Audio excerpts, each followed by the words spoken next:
we have to come up with 3 ideas, or we get lost in the space of the next 3 minutes. As a preamble, before drawing on your expertise, before anything else, why can't people tickle themselves? Well, the tickling reflex goes back to chimpanzees. Chimpanzees tickle each other. They do it during play fighting. And tickling is probably, the laughter in tickling is probably a signal that the aggression is all in fun. It's basically practice for fighting, and so to prevent it from escalating into real bloodshed. So the whole point of tickling is a mock attack, and the point of the laughter is registering this is a mock attack. That is, we're not actually going to tear each other's ears off. In that spirit, let me raise the first question. When we first started talking about doing this, one idea that I had, because my book, the Angels and Ages, is very much about the 19th century. So I thought of giving an old-fashioned 19th century lecture by candlelight of the kind that Lincoln gave often and Darwin gave on occasion. But that seemed not so much like an old-fashioned lecture as an antiquated bore.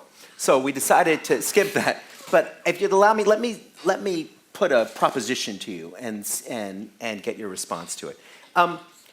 Darwin is clearly around us, with us, beside us at every moment in our lives. I'm sure all of you saw this morning or yesterday morning the news of a new fossil, or actually a newly analyzed, though actually quite old, or relatively old fossil, Darwinus miscilli, I believe it's called, which has some of the features, 45 million years old, has some of the features of a lemur and some of a monkey, like many of my relatives too. And it's, on the one hand, it seems to be all about the vindication of Darwin. That is to say, it's a missing link. Really isn't, but let's bracket that for the moment. It shows that Darwin's instinct, his theory that life was very old and all part of one story, was right. And his theory, his guess, that more and more creatures of that kind would appear as we got to know the fossil record, and his other guess, his complementary guess, that not too many of them would appear, that the fossil record would always be limited by the nature of fossilization and by the oddities of life. That is, the transitional beings would pass away quickly enough so that they wouldn't always leave a trace. So all of that has turned out to be true. And yet, at the same time, the dilemma that Darwinism seems to leave us in remains. That is, so what? It's a 45-million-year-old, not quite monkey, not quite lemur. We can't actually see it transitioning into being the kinds of creatures who are capable of having jokes, talking. I hate to see what's going on over my head right now. So what? There's a kind of this, on the one hand, there's a, oh my God aspect to that discovery. He was right. And there's a so what aspect to it. What does it mean? How does it possibly affect our lives as thinking, feeling beings? And one of the ways that whole question gets turned is on the question of whether there is such a thing as Darwinism. That's one of the ways it gets articulated. And that is, there are people, evolutionary biologists, prominent among them. Olivia Judson has written this. Our mutual friend Jerry Coyne has played with this. I saw Richard Lewontin in the New York Review of Books recently says something like this, that after all, evolutionary biology, one of your subjects, has gone so far from what Darwin claimed and what Darwin believed. Most notably, Darwin had no idea of genetics, had no picture of Mendelian genetics, of any kind of genetics, and that therefore that Darwin is really part of the past of science, and that our tendency to fetishize Darwin, to make an enormous deal of him, to celebrate his 200th birthday, is either a kind of political reflex because we feel that that broader world of evolutionary biology is threatened by creationism or by religious reaction of some kind, or it's just empty hero worship. It's because we like to attach a name and a distinguished British face on the 10-pound note to a big idea, that it doesn't accurately reflect anything much about the state of evolutionary biology right now. And the theme, one of the themes, and in a certain sense the thesis of my book, is that that's wrong, that we're right to talk about Darwinism, exactly because what Darwin gave us was not simply an algorithm, not simply a theory of the history of biology, but was, in his own beautiful phrase, a view of life. That is, that Darwinism, as Darwin presents it, isn't simply a set of algorithms and axioms about biology, but it's a set of attitudes and ideas and approaches to the problem of explanation, set of a way of approaching the whole problem of life and its history that continues to be significant and inspiring long after some of the ideas, by no means all, that he actually offers in his books and On the Origin of Species and Descent of Man seem in need of revision, seem in need of alteration. And so that the real consequence of Darwinism, the thing we are engaged with when we read Darwin, when we talk about Darwin, isn't just the specifics of evolutionary biology and its claims, but is a much broader question of how we're going to see our history, our place in it, and all of the things that Darwin did that seem to some to be just a matter of style. His extraordinary gift for explanation, his ability to draw on the most commonplace and simple of means, the way dogs get bred or the way pigeon fanciers breed pigeons, his capacity to understand the lowliest creature in the world. This last great book is all about earthworms, and it's really just about earthworms, and to see them as belonging to some larger picture that has everything to do with the descent of man, the history of life itself on the planet, that all of those things aren't just sort of rhetorical strategies that you can admire or take or leave as kind of frosting on the Darwinian cake, but that in a certain sense they're the essence of what we call Darwinism. That when we respond to Darwin, when we get engaged with Darwin, it's like getting engaged with Dante, or if you like, it's like getting engaged with John Stuart Mill, who's exactly contemporary with Darwin. When we read Mill's On Liberty, published in 1859, like On the Origin of Species, we don't say, well, Mill doesn't have a very good explanation or a very good address of gay rights. He doesn't have a very good theory of justice. John Rawls has gone farther than that. We don't say he doesn't understand a question of race. We say this is a fundamental text not only in the things it claims, but in the way it claims them and in the instruction it gives us about how to argue. So that in that sense, I would argue almost paradoxically that Darwinism in a certain sense belongs as much to humanism, that is to literary culture broadly imagined, as it does to the specifics of evolutionary biology. Yes. But as I said, I didn't want to make a speech, so Yes. I'm not... A lot of profound ideas have just come up. Let me try to comment on a number of them. One of them, the appearance of this fossil, which I think scientists are talking about this widely because it's considered to be a great advance in scientific publicity. The way this fossil was rolled out like it was a new tour of a rock band. And even though scientifically it is magnificent to see a specimen preserved down to the level of the contents of the stomach, despite its name, it really isn't a missing link. What fascinates us about missing links is that even today, a majority of our compatriots don't believe in an idea that you and I would probably agree is one of the most important ideas in the history of human thought, namely Darwin's theory of natural selection. And one of the grounds for skepticism is the claim that you hear over and over again that no one has ever discovered a transitional fossil, which ironically is nowhere more false than in the case of Homo sapiens, where not only are there many transitional fossils, but before any of them had been found, Darwin correctly predicted that they would be found in Africa. Why? That's where the chimps live, and the chimps are morphologically the closest extant species to humans, displaying both the confirmation of the more general idea of evolution, namely that there were gradual transitions, therefore you do predict, if you're lucky, to find a transitional form. But even more interestingly, the fact that Darwin's own theory did have, at the time, enormous predictive power, which is why he continues to be relevant. He didn't just put together the information around at the time, but in the best tradition of science, made empirical predictions that could be falsified, the vast majority of which have not been falsified, such as where you'd find the first transitional fossils. The question of Darwinism as a term is interesting, both linguistically, in the sense that even though I think there's some unfortunate aspects to it, as a linguist, I know it's a losing battle to debate it, because once a name sticks, no amount of rational argument will lead to a replacement name, if that's what everyone knows the theory by. I mean, the reason that scientists are a bit skittish about the term Darwinism is that it goes against the grain of science, which is that it isn't the guy that matters, it's the idea.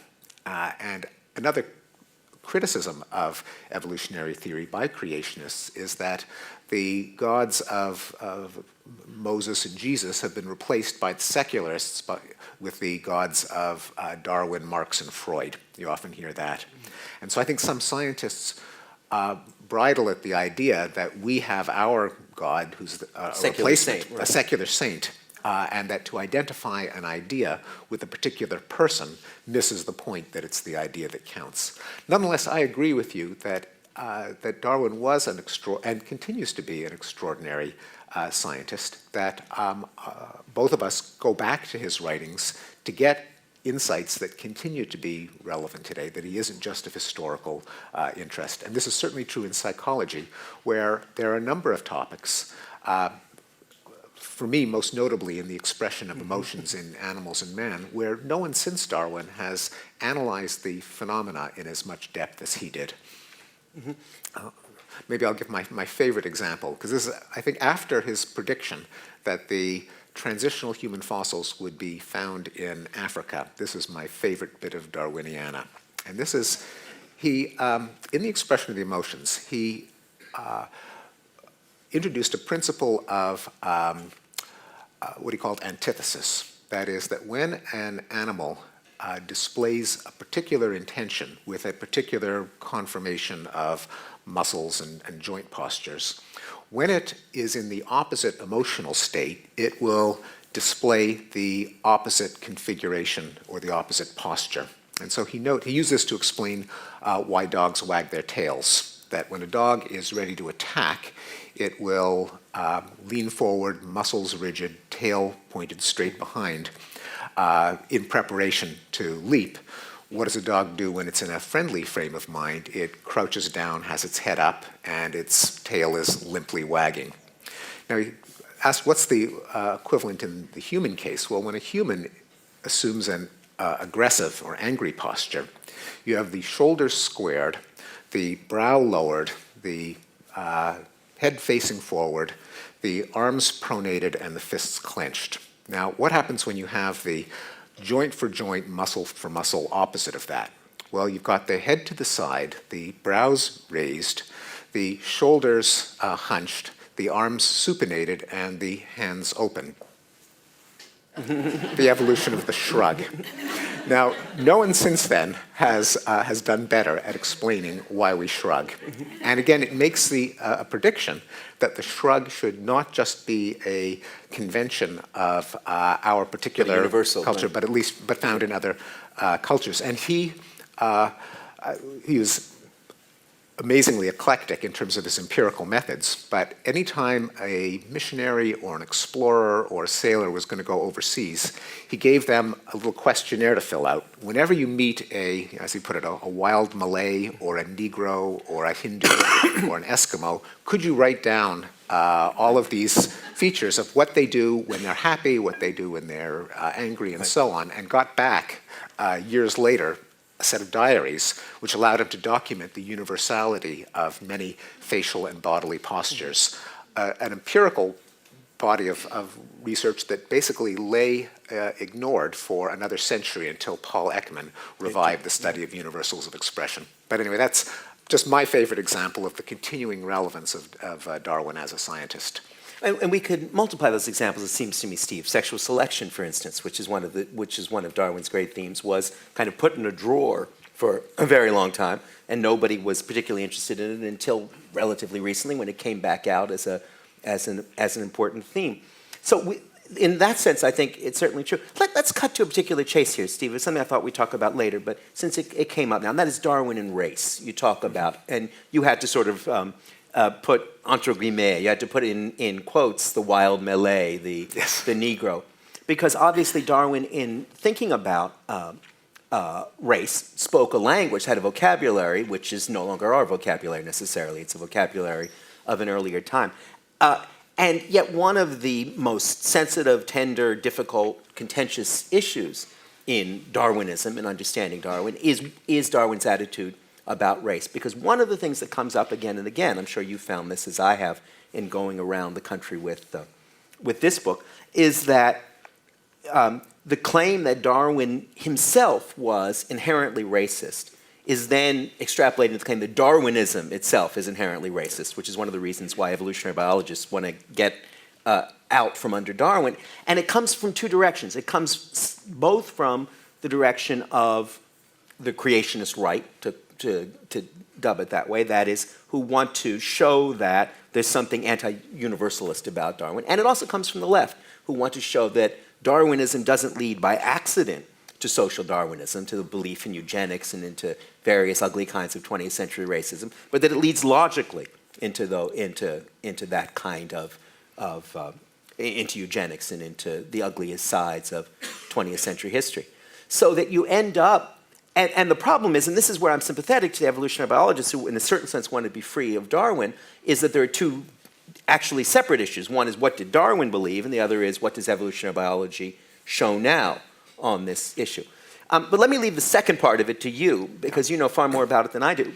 But the first part of it, I do think, is a falsehood in plain English. That is to say, that if you look at what Darwin actually says about the question of race, and most notably or notoriously, depending on your point of view, in The Descent of Man, he toys with the idea of race. That is, he takes seriously the idea that the races of man might be separate in the way that that species might first, or that subspecies of any creature might be. And he toys with that idea, and he plays with it. And if you take out those sections of Descent of Man, you can find, in some sense, incriminating passages. But having played with it and having toyed with it, he rejects it. He rejects it quite explicitly. He rejects it on two grounds. One, he rejects it on the ground, it seems to me at least, that there's no evidence for it. That is to say that, so far as you can tell by any rational standard, all human beings belong to a single race. They interbreed, they have all the characteristics of a race. They all have essentially the same mental powers, and they all have essentially the same abilities. And that the two key things that separate, it's certainly true, I think, that Darwin is what one might call a civilizationist. That is, he believes that Western civilization, and perhaps even the Victorian subspecies of Western civilization, is better than tribal civilization, tribal culture. He does believe that. But he believes that the difference is entirely non-genetic. He believes that the difference is education and learning and what we would call cultural acquisitions in the first place. And then he also believes that that the key human capacity, the key human gift, is sympathy. And he talks about that a great deal. He says sympathy has probably evolved for some useful social reason, because it enables a group of Homo sapiens to have a competitive advantage over some other group. They're used to working together. They like each other. They get engaged. But then he says very beautifully, but once you have sympathy, there's nothing to limit your application of it. There's nothing that prevents you from expanding it as you like to whatever social group you choose to. And he says that the goal of civilization should be for us to expand our circle of compassion, so to speak, our capacity for sympathy as broadly as we possibly can. So it seems to me that it's a bum rap on the specifics of what Darwin believed. Now, in your last book, I was just reading the other night, you make the case that it's a bum rap about evolutionary biology in a way, but you make it in a way that struck me as very interesting and that I would love for you to expand on. That is, you say that the mistake is both in misreading the evidence, but it's also in thinking that any kind of evidence about group tendencies would override, let me see if I've got you right, the ethical imperative to judge human beings as individuals first and not as members of a group second.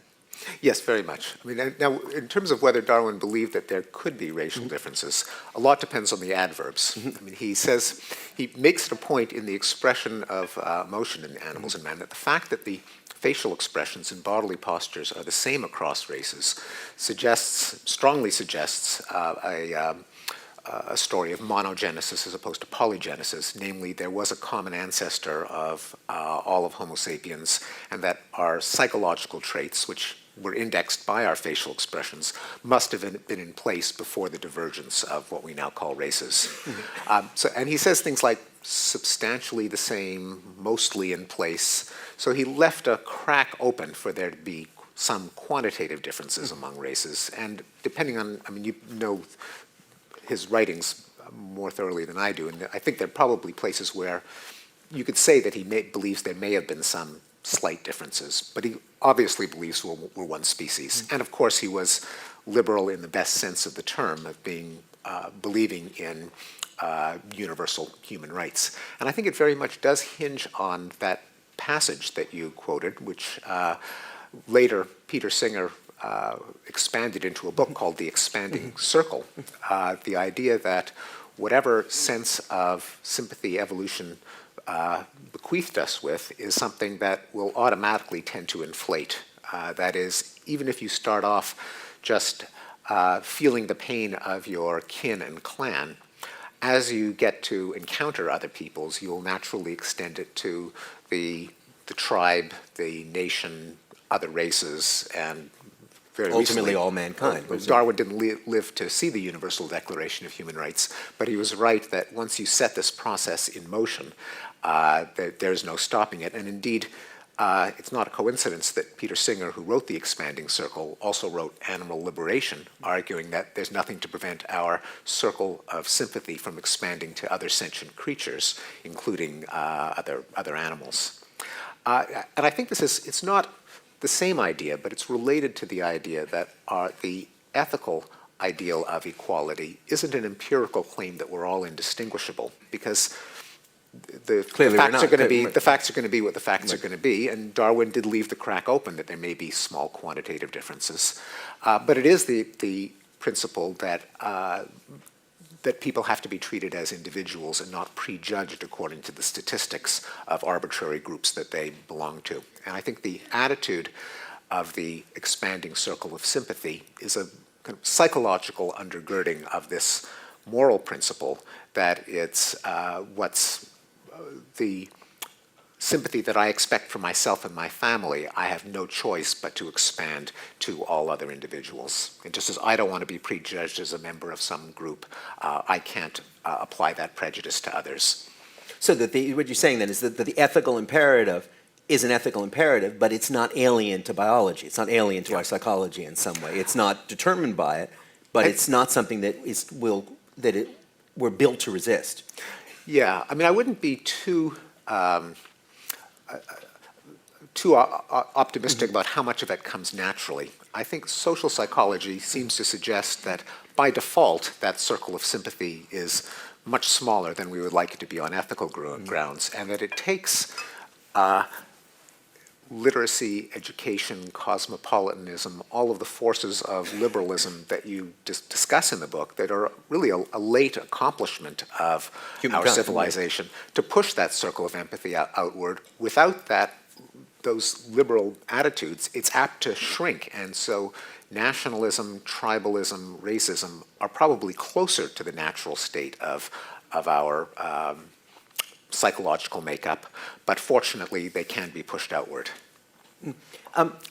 It seems, though, that in thinking in those terms, then the choice there's a false choice that's given us between escaping from Darwinism, that is to say, we have to overcome the things that Darwin tells us about our natural selves in some way, and believing in some kind of universality. I mean, one of the things that's become clear, just by serendipity in the past years, that simultaneous with my own little book, Desmond and Moore have published their big book, Darwin's Sacred Cause, Desmond and Moore being two of Darwin's most distinguished biographers, which is simply about Darwin and abolitionism, and in which they try to root Darwin's commitment very early on to an evolutionary view into evolution by natural selection from 1838 on, as being inextricably bound to his belief in abolition, that is, to his hatred of slavery, particularly as practiced in the United States, as practiced in South America as well. And so that his end was both, in some sense, in a certain way, in a tendentious way, in a way that he had a political agenda, but the political agenda was exactly universalism. That is, that it was about that it was unthinkable, unimaginable for one race of human beings to enslave another race because they were simply brothers within the same family. And part of that was partly the inheritance of the Darwin and Wedgwood family on both sides. It was the Wedgwoods, his Wedgwood grandfathers, who had made that famous abolitionist plate showing the slave in shackles saying, "Am I not a man and a brother?" And that's so that, in some sense, if there's a political agenda in Darwin's own work, it's radical universalism, not its opposite.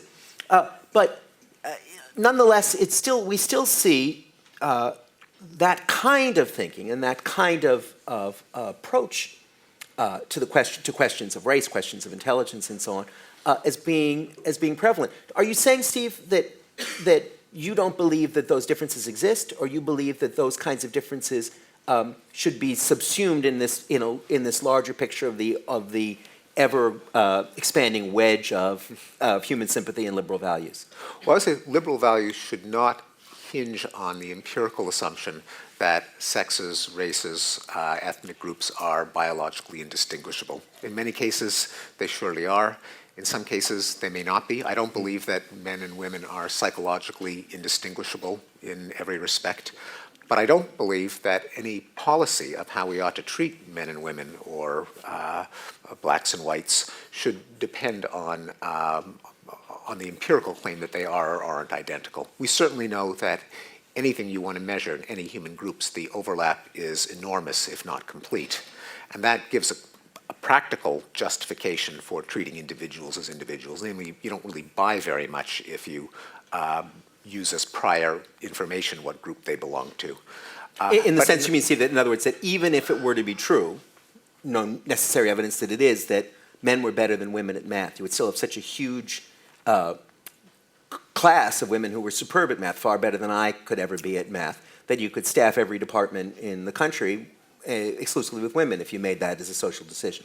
That's right, that if you were to try to short-circuit the selection process by saying, let's give a few extra points to this sex or that sex because of the statistics, you would gain so little that you'd be much better off looking at the individual. I mean, in either direction, because you can make the same argument for staffing, say, English departments with women based on the greater measured verbal fluency of women.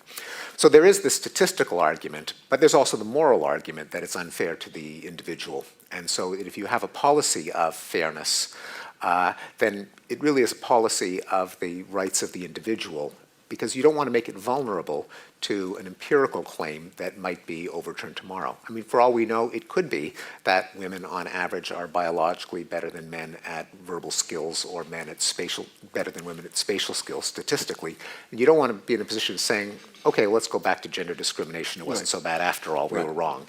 You want to say, well, we were right in treating individuals as individuals. And then as a scientific question, you can ask what's the overlap of the distributions and what are the sources of whatever differences there may be, but you don't compromise this important principle of equality. You don't want your values to be exploded by a paper in Nature tomorrow. That's right, at least certainly not those values. Not those, right, not those. Stephen, everything we've been saying so far, I think our views are very complementary. So let me probe a little bit for places where we actually would disagree about where Darwinism takes us and what it does. One place that strikes, one of the things I wanted to write about and then excised from my from Angels and Ages, because I had sworn it would be a short book, and by my count, 200 pages is a short book. Anything beyond 200 pages is a long book. One of the things that interested me was the question of Darwinism in the arts, what Darwinism had to teach to humanists. And one of the arguments of the book, of course, is, as you know, is that the essential thing Darwin has to teach us as humanists, all of us non-scientists, is not how we make stories or why we write songs or why we have art, but instead what he has to teach us is about how to tell a story, in effect. That is, it's his own demonstration of how to make an argument, his parenthetically, but not irrelevantly, that one of the things that's most striking, I think, in all of Darwin's writing is his capacity for sympathetic summary of the other side. That's one of the things that's really quite stunning. Essentially every objection to the theory of evolution by natural selection that still rings now, Darwin anticipated and not only offered, but empathized with, so that his pages sort of resonate with. I know when you look at the eye, it's almost impossible to believe that evolution has taken place. It baffles me as it baffles you. And yet, and then he begins a process. And it's interesting to me that that's become now a commonplace of academic practice, the principle of charity, that you have an obligation to sympathetically summarize your opponent's view. And it's not at all commonplace in the middle of the 19th century. If you read Huxley or John Stuart Mill, they're scathing, sarcastic. They love to mock the stupidities of the other side. And that's not Darwin's own practice, quite the opposite. And it's one of the things that he gives us. But so all of those kinds of things that are part of, an inextricable part, in my view, of the meaning of Darwinism, I think are very rich for the humanities and for the arts. On the other hand, there's the view, which you can read in something like Dennis Dutton's new book or my friend Leviton's book, which argues that you can actually learn from evolutionary biology, putting Charles Darwin to one side. You can actually learn a great deal about why it is, not only why people want works of art, songs, stories, pictures, but it can explain to you the kinds of art that we make, the kinds of songs we love to listen to, and so on. And in the part of the book that I excised for undue length and marginal relevance to the subject, one of the things that I was trying to argue for is that it kind of gets the story upside down, because one of the things that if you're interested in music, and I very much enjoyed Leviton's book, which is a terrific book about the neurology of music, what happens in your head when this is your brain on music, as it's called.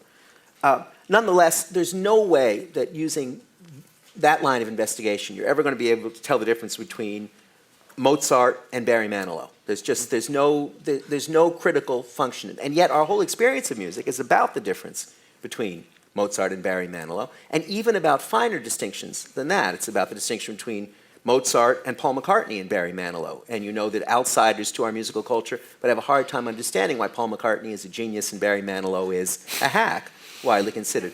And that those distinctions aren't sort of fine-tuning on the picture, that they're where our real experience of art begins. Nobody is a music fan. They're a Mozart fan or a Bach fan, a McCartney fan, or, God help us, a Manilow fan. There must be some. There must be some. It goes on. Yeah. And that therefore, the juice that you could squeeze out of Darwinism directly applied to the arts was limited. It seems to me in your writings you've taken a sort of Solomonic midpoint position on this question. I wanted to see if I could get you into an argument about it. Yeah, I actually agree that that the sciences of human nature in general, which are to be informed by evolutionary biology, among other things, don't, at least as yet, answer the question of what's the difference between Mozart and Barry Manilow. In fact, and I argue in How the Mind Works that it shouldn't take on that task. That as the first scientific question that you want to ask, if you're just looking at Homo sapiens as this very interesting species, the difference between Manilow and Mozart, as fascinating as it is to us as listeners, is actually scientifically not the first question you want to ask. You want to ask, why does the whole species get pleasure out of abstract sounds. Out of abstract sounds in certain rhythmic and harmonic relationships. And in fact, until you answer that question, you're certainly not going to be able to explain Mozart or Kandinsky or Shakespeare or any of the elite forms of art. So I agree with that, and I have been, even though I am a strong advocate of applying the sciences of human nature, evolutionary psychology, linguistics, cognitive science, cognitive neuroscience, to provide insight into the arts, I've argued against my colleagues who start off with elite art, presumably because that's what they enjoy, but scientifically that isn't where you should begin. It's a bridge too far. That I think that, first of all, you want to characterize the parts of psychology that are relevant to aesthetic appreciation. Language in the case of poetry and prose, visual perception in the case of painting and sculpture, auditory perception in the case of music, and so on. To explain why we have the visual reactions that we do, I think it is relevant to appeal to evolution. Why does the visual system like certain contours rather than others? That is a question. Line of beauty. Right. Exactly. And more generally, why do we have the visual system that we have as opposed to all kinds of other visual systems that robots and computers and digital cameras have? That will give you insight into aesthetics. But of course, art and aesthetics aren't the same thing. We don't just look at pretty things. Art has certain meanings, it has certain functions in a given society, at a given time. It So that operates in change- realms of perversity and Absolutely. arbitrary alteration. Dada and postmodernism Or- and all right. kinds of kind of anti-aesthetic art. So while I do think that a Darwinian approach gives you insight into art, it doesn't in one step. It's evolutionary considerations help to explain our perceptual and cognitive faculties, which help to explain our aesthetic reactions, which are relevant to the art of a given time or place, and to expert, elite, magnificent art. But to hope that Darwin will explain Mozart is trying to swallow too much at once. I also think contra both Dutton and Levitin, and in fact both of them I think set me up as their foil. It's not clear to me that a lot of forms of art or aesthetic appreciation are adaptations in Darwin's sense, in the sense of an innate feature that enhanced the rate of reproduction of our ancestors. That it is quite possible that many of the aesthetic experiences that we most value as people don't have a biological function in the technical sense. And a lot of people in the They're not arts adaptive in it. they're not they're not adaptations Right. in the technical sense in which a biologist characterizes an adaptation. Now, a lot of people in the arts hate that, and there's a split personality in how a lot of intellectuals react to evolutionary explanations. On the one hand, there's an attitude that nothing can ever be shown to be an adaptation, and it's wicked to ever try to show that something is an adaptation. On the other hand, it's obvious that art is an adaptation, and it's wicked to deny that art is an adaptation. I've argued that this comes from a confusion of the meaning of adaptation, which in the vernacular means something that is beneficial, healthy, salubrious, to be valued. In the biologist sense, it just means something that increased the reproduction of our ancestors in the environment in which our species spent its evolutionary history. And what we value as humans and what was a Darwinian adaptation needn't, and in fact often don't coincide. My favorite example is reading, which is Clearly not. one of the most glorious of our accomplishments, is clearly not a Darwinian adaptation. It's too And recent to. it's too recent. It's not naturally acquired. We've got to send our kids to school. It's only developed in a small number of societies, and so on. On the other hand, one could make an argument that genocide is an evolutionary adaptation, and so it's just important to distinguish, as I think not enough people do, what we value, what's adaptive in the sense of healthy, and what is adaptive in the technical sense of biology. Yeah, makes more of you if you kill off all the neighboring tribe rather than or for whatever reason. Yeah. reading Louisa May Alcott makes fewer of you. But isn't it possible, Stephen, that it's not just that it's a bridge too far, but that it's a bridge that leads to a different place? That is, that it's a bridge that in a certain sense the cavalry will never arrive to cross. That is, that couldn't you believe, after all, in some form of even if you want an adaptationist view of art, after all, if you have a teenage kid in the house, it's hard for you to believe that music and sex are somehow not closely conjoined or even identical, whatever the explanation for it might be. It certainly has a look of an adaptation, but yet to think that whatever the emergent system is that we call music, that changes, that has its own internal rules, that has its own internal perversions, where you and I both are of a generation to have lived through punk rock, which rests in a popular form, not at all in an elite form, but a great popular music which rests on not being able to play your instrument, on not being a virtuoso, not being particularly skilled, not singing particularly well, and all of those things become, in the course of the particular game that's played, positive aesthetic virtues. So isn't it possible that these are, to use Stephen Gould's term from another sphere, that these are magisterium that will not unite, that aren't dependent on one another, and that one can continue to be curious about the evolutionary roots of aesthetics in that general sense, that it's very unlikely that we'll ever find even the most isolated tribe in wherever it is they look for isolated tribes now, in the Amazon or the Philippines, who don't have some kind of music in some sense. That may well be true, but that it's the capacity of that insight to tell us anything significant or to engage in our critical discourse about Mozart and Manilow will always be limited or non-existent. So that's a bridge, that the bridge will always be a phantom. No, I think the sequence of bridges will always be there, and that I don't think that there should be any body of knowledge that is completely walled off from the rest of knowledge, where you just say it's the way it is. Who cares why it is the way it is? Who cares where it came from?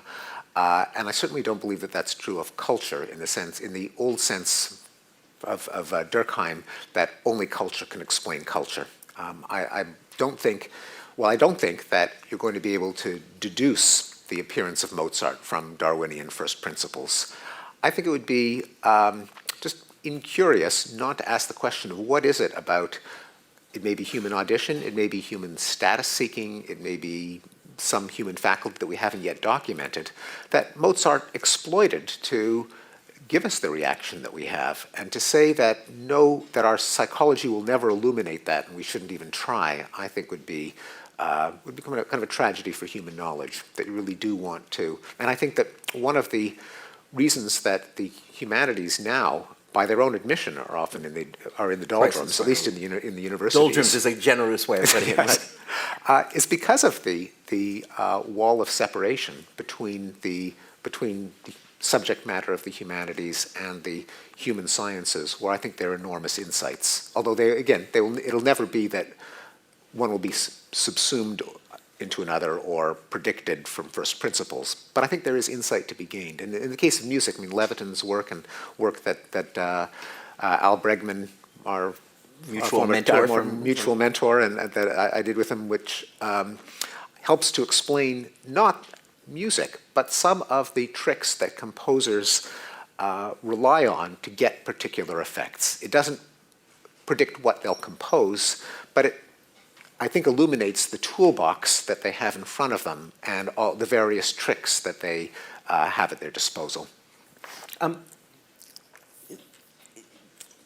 Not to change the subject, but we're running short of time. I know the audience, I'm sure, will have some questions.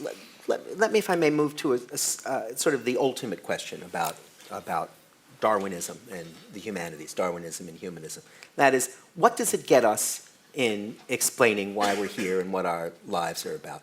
You know, and you hear all the time, and I hear since I've done in the last 6 months, people say with a full heart and an absolute conviction that Darwin in the first case as the prime cause, and evolutionary biology as the living expression of it, strips mankind not only of its dignity but of meaning. That is, that by introducing the idea that chance plays an enormously important role in the history of life, by taking away any credible notion of divine creation, and particularly by exploding, and I think one has to see it exploded, any idea of the special creation of man. It's just not credible, as you were saying as we began this conversation, that when you look at the history of the fossil history of Homo sapiens or of homonyms, that suddenly there was a magic finger that pointed someplace between Homo robustus and Homo sapiens and said, this guy is nothing much of anything, this guy is divine. That just, it's very difficult to buy that. So then the question becomes, but there's a genuine feeling that robs us of any possibility of meaningful life. If we're simply here to be deluded by our gonads into reproduction, if we're simply here in a way that the cathedrals that we build and the symphonies that we write are at best epiphenomenon of our genes driving us forward, it seems that it offers an incredibly impoverished picture of what life is about. And there's a kind of cry, a genuine cry of dismay and disbelief that goes up in the face of that seeming discovery, which in turn then engenders, as we know, all kinds of religious reactions. And they can range from a fundamentalist reaction. It isn't true. It can't be true. I can prove it to you. I've got fossil footprints next to dinosaurs. I saw them on the thing. Or to a much more sophisticated, if you like, a much higher kind of response, which says evolutionary biology, Darwinism rests on some kind of faith, so why is your faith any better than anyone else's faith, that we have to finally make a leap of faith, whether it's in the rational sciences and the critical sciences, or in Buddhism, Catholicism, Judaism, whatever it might be, and that therefore there's no sense in which anything that we've been talking about, anything in Darwinism, can refute, alter, dispel both our need for and our right to believe in religious faith. What I try and say in the book is that it seems to me that it's certainly true that there's nothing in Darwinism that would explain away our capacity for emotion, devotion, dedication, and that in a broader sense, that Darwin himself had a very beautiful and poetic vision of what his theory had made for mankind, which had to do with the contemplation of time. That is, that the crucial thing for people to understand is that we live simultaneously in the tiny, brief hummingbird span of our lives, where we love our children, and as Darwin did, watch them die horribly, and have very profound and passionate emotions which can't be argued away or explained away, but that we have to understand those lives in terms of the immense unfolding history of life on this planet and of geological time more broadly, and that contemplating those two times at once wasn't for Darwin a source of despair. It was a source for him of a kind of stoical, classical comprehension of the universe, which didn't deprecate brief time, but which made it all the more poignant by placing it within deep time. And it seems to me that that's a sense in which I'm bewildered when people find Darwinism, or Darwin himself, Charles Darwin, to have stripped us of that kind of meaning. And yet it remains a powerful and passionate conviction. Yes. Anywhere you go. How do you respond to it?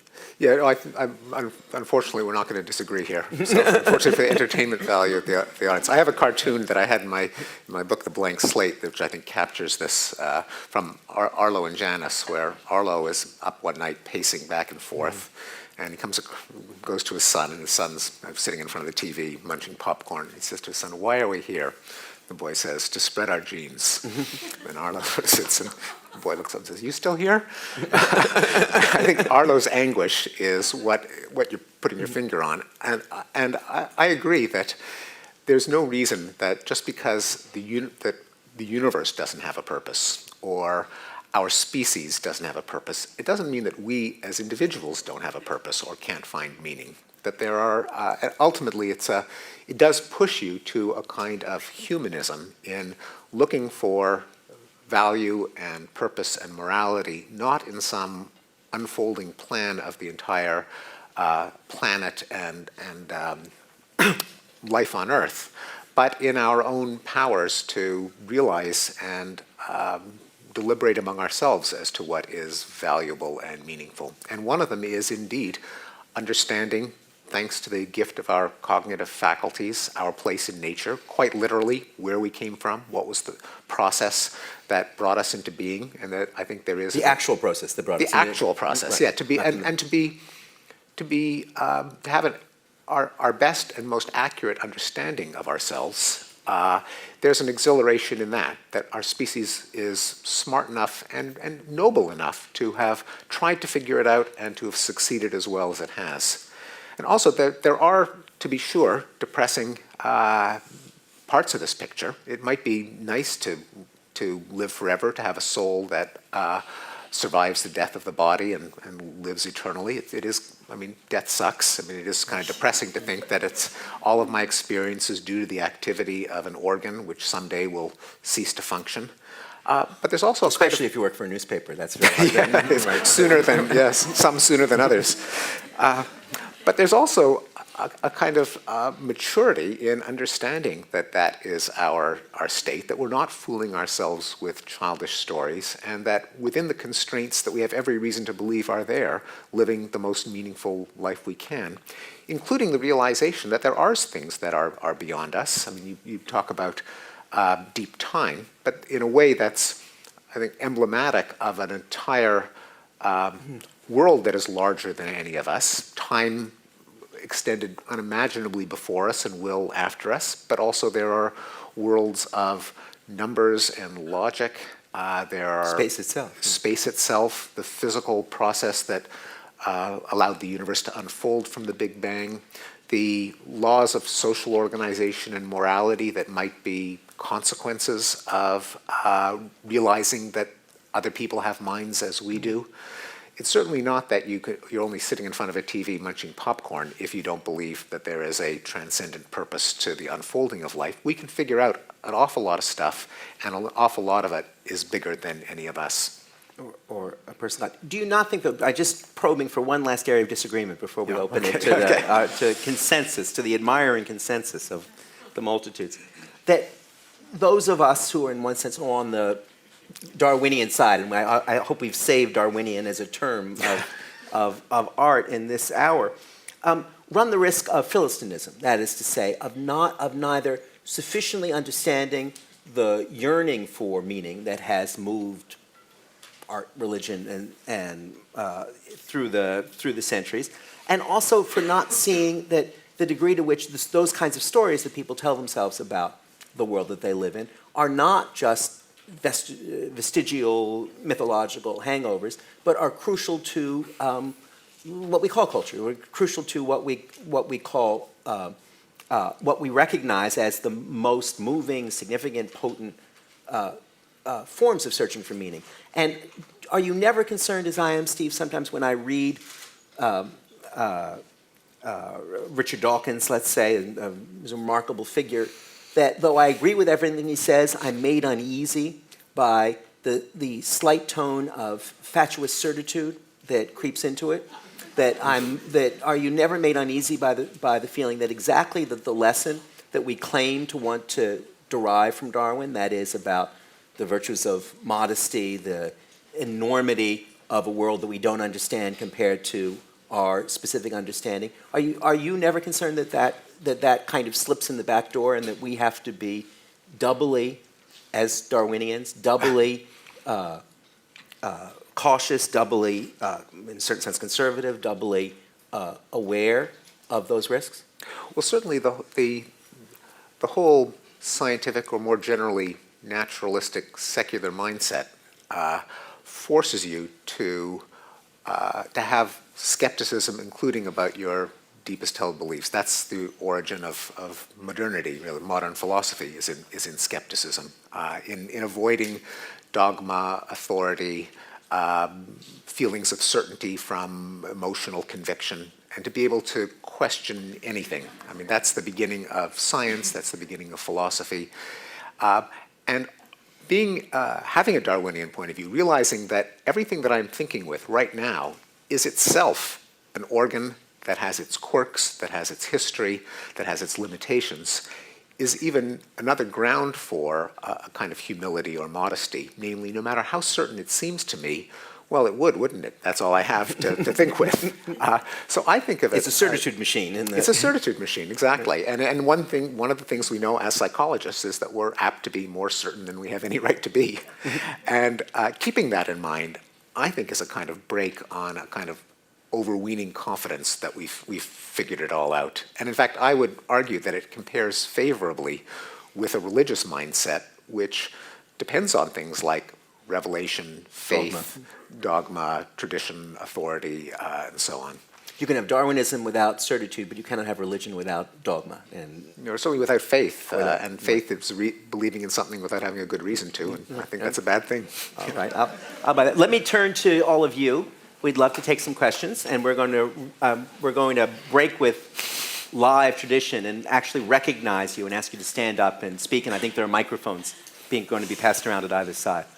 The first question is always the hardest. There are mics on each side.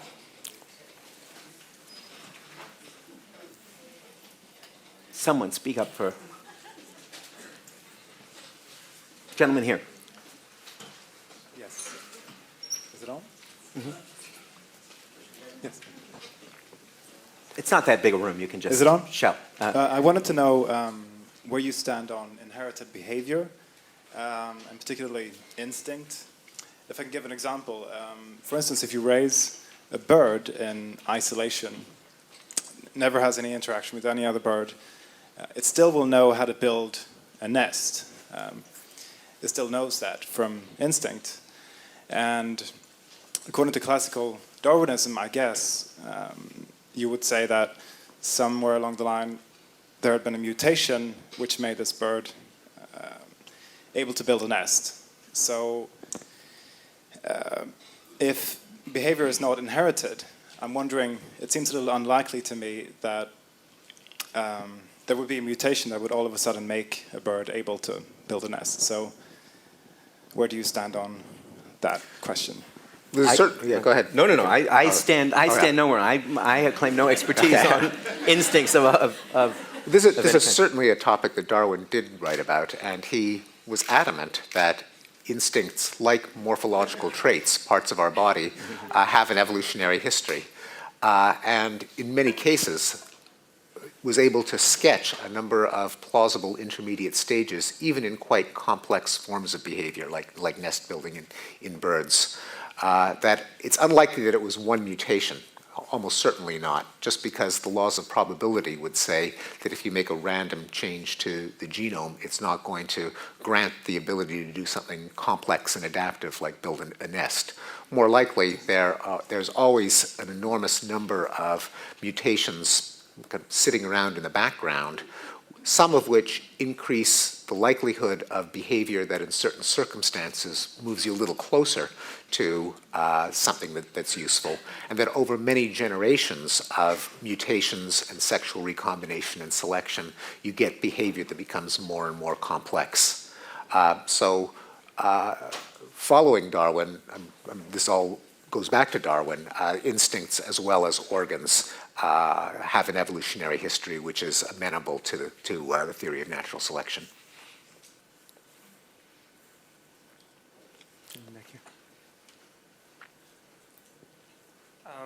I wonder if we might contextualize Darwin a little bit in terms of you discussed his sort of place in modern philosophy to a certain extent, naturalism and humanism. But I wonder if there's a certain continuum that we could discuss it. And it's a very broad topic, but you've addressed sympathy a great deal. And sympathy is, of course, a very interesting idea coming out of 18th century philosophy, theories of moral sentiments and Scottish Enlightenment and Hume and Smith.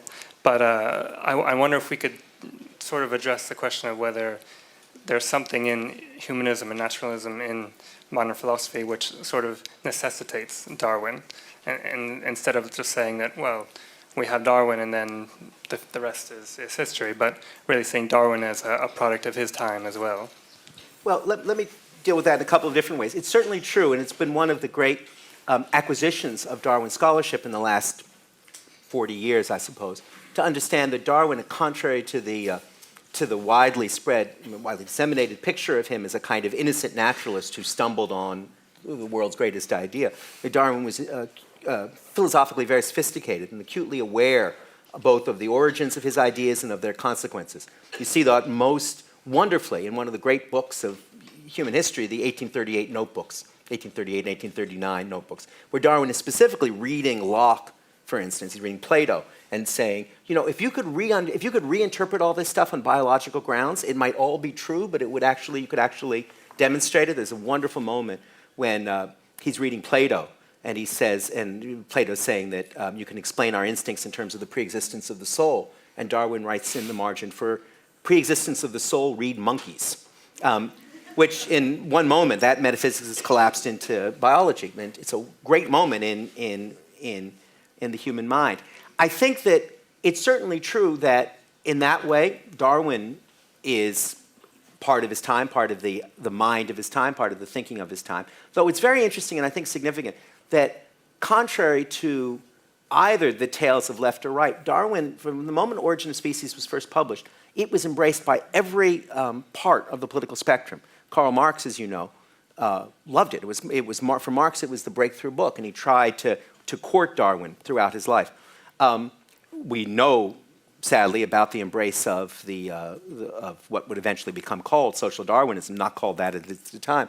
So you have an extreme right-wing version of it. You have a Christian embrace of Darwinism, and you have a liberal embrace in the person of someone like John Stuart Mill. So it seems to me that exactly because Darwinism in effect serves and helps so many different programs, that we keep coming back to the actual truth or falsity, the actual content of its empirical claims, which are certainly rooted in the thought of its time, but aren't dependent on them. The odd thing about Darwinism, about the idea of theory of evolution through natural selection, is that, to the best of our knowledge, and from that data, it turns out to be true.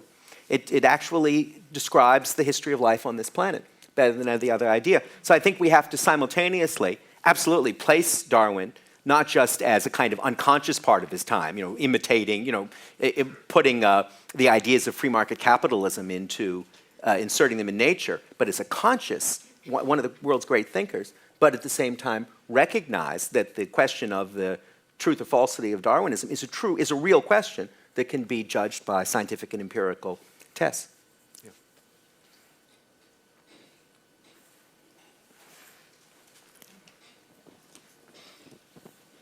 Thank you. I think it's on. Is it on? Rather than preface these, there I go. Rather than preface these, I'd just like to ask 3 quick questions. First, are not all forms, living and fossilized, transitional in some sense? The other question is, how do you feel about other primates being granted human rights? And lastly, isn't art and aesthetics an evolved form or conduit to emotional affective responses that exist in our ancestors? Thank you. Those are all really easy questions. So I'll let Steve. I'll let Steve deal with Well, not all forms are transitional because some forms go extinct. without any progeny. In fact, as one evolutionary biologist put it, to an excellent first approximation, all species are extinct, by which he meant 99.9%. Remind me of the second one? Let me grab the second one, if I may, because I think it's one of the most interesting sort of areas. Whenever we're talking about the humility that Darwinism should teach us, as well as the arrogance that it clearly has inculcated in us. When we're trying to, we go back and we think about Darwin and race, or we think about the 19th century. One of the questions we always ask ourselves is, how is it fair to judge people of another time by the ethical standards of our own? And I'm always haunted by that question about primates and animal rights more generally. That is, I would not be at all surprised. In fact, I kind of, in the depths of my being, I strongly suspect that 200, 300, much less 500 years from now, our descendants will be as shocked and repulsed by the idea that we ate veal calves or animals as intelligent as pigs as we are when we think that the ancient Athenians, with all of their intellectual accomplishments, could lock women away in their houses and keep slaves. Ancient Athens was a slave society. That's a piece. Now, it doesn't stop me from being a carnivore, unfortunately, or maybe not. But I think it's a perfect example, the question of how rights should be extended to the animal creation, of how much moral uncertainty there is that lurks on the margins, even of our complacent everyday existence. I agree. Right. And the third question was about art. Art and aesthetics, yes. And it's essentially since we're higher cognitive entities, that it's a conduit to the same base emotions that our ancestors had. It's just our art and aesthetics is a higher way that we emote or allow each other to experience that. I mean, not just, because fiction makes you think, art makes you think. A number of emotions that humans have are probably very different from what you can find, at least in any surviving primate, because we've been separated from them for 6 million years and have probably evolved some emotional responses that you wouldn't find in the last common ancestor. So, in part, there are probably feelings of chills and beauty and so on, but there may be other both intellectual and emotional reactions to art that are uniquely human without contradicting a Darwinian approach. I'd add only to that, and I think it's one area where Steve and I may disagree somewhat, even significantly, is that it could be that all art in some sense appeals to our basic libidinal desire for pleasure, and people who enjoy music you can't possibly begin to understand, and yet their description of their feelings when they hear it is exactly like your description of your feelings when you hear good music. And you don't... And so it's not that you actually claim to have a higher, more sophisticated notion. I have a wonderful little brother who's an art critic, and he genuinely loves video art. He feels about video art, his step quickens as he approaches the new museum, knowing that there will be a display of video art, and I'm utterly baffled. And yet I recognize in his affect and his emotional tone, in his descriptions, when you say, what is it that you like about it? Exactly the emotions that I might have looking at Wayne Thiebaud or a realist painter of my weakness and tendencies. So that it might be that it is the same, that it is in some sense the same emotion. It's not a continuum where what you get out of it differs, but that it just is, it isn't as though art is like a key that opens a lock reliably, but that it's like one big temple with many rooms, and that there's a common perfume that wafts through the rooms, but the source of that perfume will forever be different. Where the incense gets burned will always change from time to time. I see that we are out of time. Speaking of time, thank you so much for coming, and thank you so much for listening. Thank you, Steve.